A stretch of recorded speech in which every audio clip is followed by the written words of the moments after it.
안녕하세요, 박성필입니다. 자, 오늘 HLB 보도록 하겠습니다.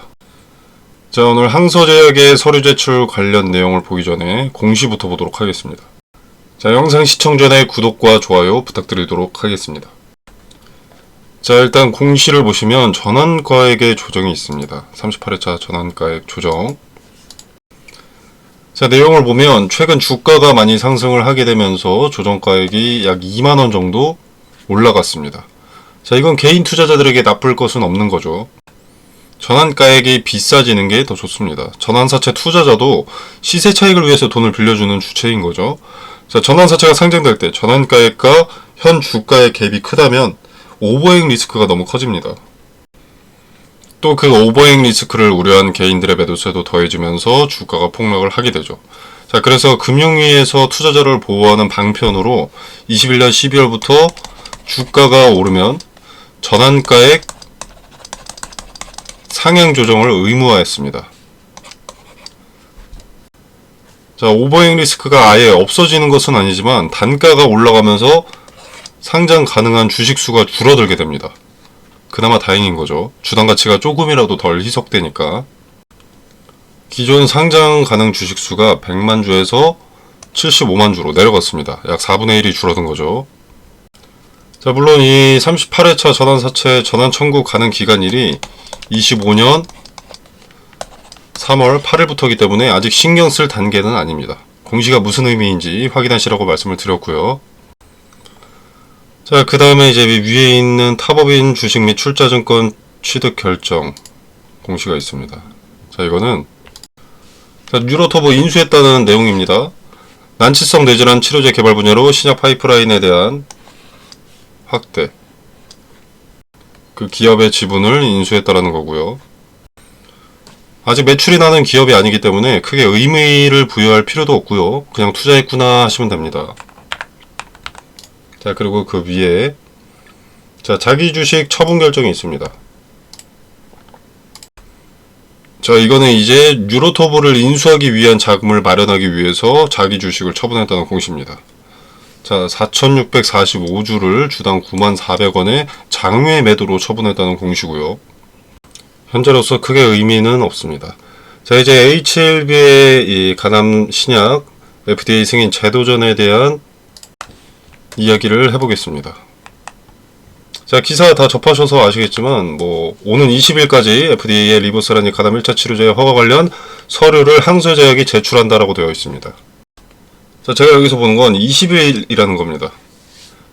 자, 꽤나 구체적인 제출 시점이 나왔다라는 것은 일단 기대감이 반영되기 시작할 시점이라는 것이고, 제출 후에 FDA라는 규제감독국이 말장난이나 하는 기관이 아니라면 승인은 기정사실인 거죠.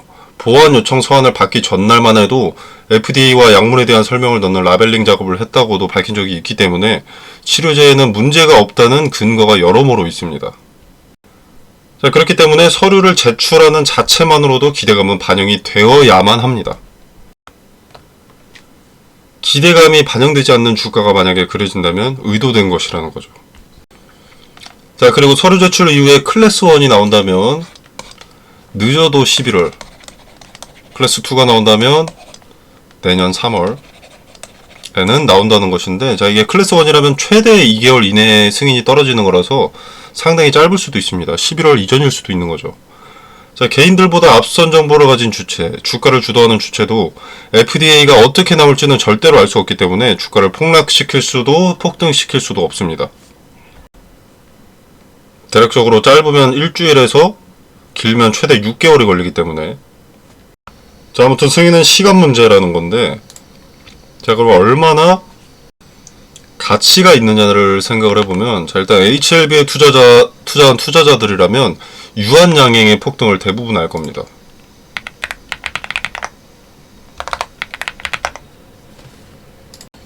자, 유한양행의 폭등은 비소세포 폐암 랭라자라는 치료제가 FDA의 승인을 받았기 때문입니다. FDA 승인안으로 주가가 천장을 뚫었죠.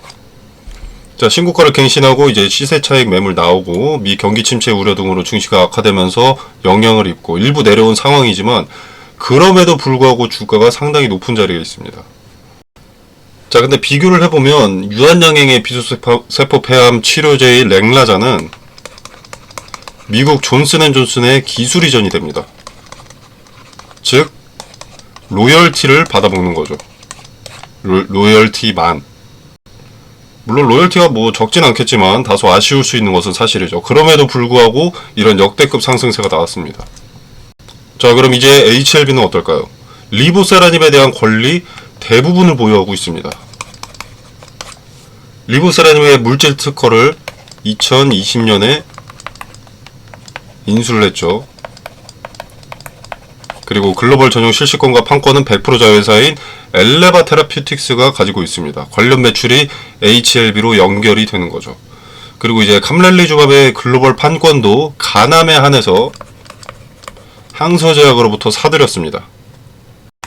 가남 1차 치료제로서의 가능성이 높기 때문에 상당한 캐시카우가 되어줄 재료가 리보세라닙과 감렐리주밥이죠.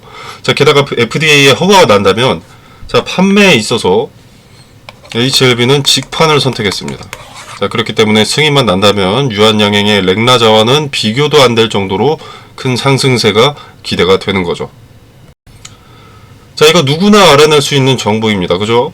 자, 그렇기 때문에 유한양행에 반영되는 기대감과는 차원이 다르게 반영이 되어야 된다는 겁니다. 근데 서류를 제출하고도 기대감이 반영되지 않는다면 주도 주체에 어떤 의도가 있다고 봐야겠죠. 개인들이 매수하지 않길 바라는.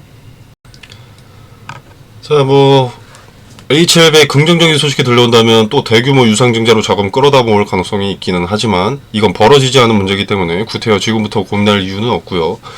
자, 이전과 다르게 FDA에서 적극적으로 재신청을 권고했기 때문에 이전보다 기대감이 더 클 겁니다. 그래서 최소한 고점을 터치는 할 것이다 라고 봅니다. 자, 물론 클래스 2로 간다면 최대 6개월이 소요될 수 있고 그렇기 때문에 기대감만으로 고점을 돌파할 가능성은 적습니다. 자, 그래서 승인이 나기 전에 고점을 터치한다면 분할 매도로 대응하는 것이 현명합니다. 자, 대부분의 투자자들의 고점의 시세 차익을 가져가기 위해서 매도세가 강해지고 또는 반년 넘게 손실봤던 투자자들, 기회비용을 낭비했던 투자자들이 본전을 회복하면서 매도세가 강해질 수밖에 없습니다. 자, 그래서 고점이 있다. 고점을 터치하고 내려올 가능성이 돌파하고 안착할 가능성보다 몇 배는 더 높다고 말씀을 드리고요. 그러나 기대감은 유효하기 때문에 분할 매도가 현명하다고 말씀을 드리는 겁니다. 자, 이후에 시세 차익 등의 매도세의 주가가 잠시 단기 조정을 받을 때 의미 있는 자리의 지지를 확인하고 분할 매수로 다시금 비중을 늘리면서 평단을 낮추면 별것 아닌 것 같았던 수익이 극대화되면서 꽤 수익의 차이가 있을 겁니다. 자, 아무리 강한 재료여도 기대감의 맥시멈은 있고 아무리 부정적인 상황이어도 실망감의 맥시멈도 있습니다. 상승만 하는 종목 없고 하락만 하는 종목 없다는 거죠. 위든 아래든 둘 다 적절하게 이용을 한다면 평단은 줄이고 물량은 더해지면서 수익 극대화 또는 손실 최소화를 노려볼 수가 있습니다. 그리고 그 근거들은 차트에서 확인이 가능하죠. 자, 차트는 후행성 아니냐라고 하실 수 있습니다. 근데 주가는 거래로 형성이 되고 거래라는 것은 거짓말을 하지 못합니다. 있었던 현실을 토대로 객관적인 그래프를 그린 것이 차트고요. 원 단위까지 정확하게 맞출 수는 없다고 하더라도 의미가 있는 지지 자리, 뭐 반등의 신호탄이 될 수 있는 자리, 매수세가 집중되는 자리, 그리고 의미가 있는 저항의 자리, 뭐 매도세가 집중되는 자리 등등은 우리가 확인을 해볼 수가 있습니다. 과거의 지지나 저항이 무엇이 중요하냐라고 하실 수 있는데 어떤 종목이건 주가를 주도하는 주체가 있습니다. 보통 뭐 세력이나 주포, 뭐 큰손 등등으로 불리죠. 한 명이 아닙니다. 하나의 집단이겠죠. 과거의 데이터, 과거에서 의미가 있던 자리는 그 주도 주체의 평단과 연관이 있습니다. 자, 그들도 수익을 위해서 계획이 짜여진 만큼 후행성인 차트가 도움이 되는 거죠.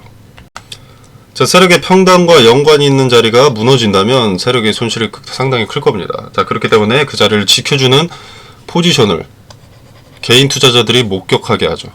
세력의 입장에서는 개인들의 투심이 무너지지 않아야 나중에 팔아먹을 때 이용해 먹을 수 있으니까요. 그래서 의미 있는 지지의 자리, 의미 있는 저항의 자리가 중요한 겁니다.